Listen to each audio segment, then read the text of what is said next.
किसी शहर के रेलवे स्टेशन पर एक भिखारी रहता था। वो वहां आने जाने वाली रेलगाड़ियों में बैठे यात्रियों से भीख मांगकर अपना पेट भरता था। एक दिन जब वह भीख मांग रहा था तो सूट बूट पहने एक लंबा सा व्यक्ति उसे दिखा। उसने सोचा कि यह व्यक्ति बहुत अमीर लगता है, इससे भीख मांगने पर यह मुझे जरूर अच्छे पैसे देगा। वह उस लंबे व्यक्ति से भीख मांगने लगा। भिखारी को देखकर उस लंबे व्यक्ति ने कहा, तुम हमेशा मांगते ही रहते हो, क्या कभी किसी को कुछ देते भी हो? भिखारी बोला, साहब मैं तो भिखारी हूं, हमेशा लोगों से मांगता ही रहता हूं। मेरी इतनी औकात कहां कि किसी को कुछ दे सकूं।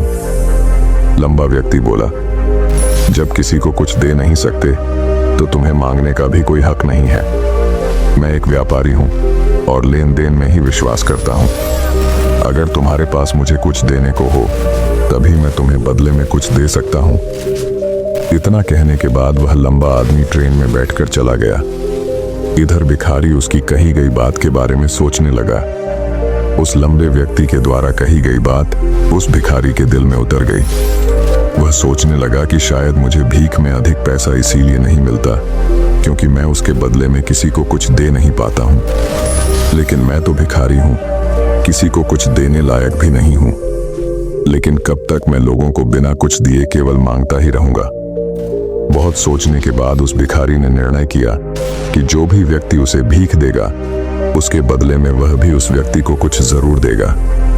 लेकिन अब उसके दिमाग में यह प्रश्न चल रहा था कि वह खुद भिखारी है तो भीख के बदले में वह दूसरों को क्या दे सकता है। इस बात को सोचते हुए 2 दिन हो गए लेकिन उसे अपने प्रश्न का कोई उत्तर नहीं मिला था। तीसरे दिन जब वह स्टेशन के पास बैठा हुआ था तभी उसकी नजर कुछ फूलों पर पड़ी जो स्टेशन के आसपास के पौधों पर खिल रहे थे। उसने सोचा, क्यों ना मैं लोगों को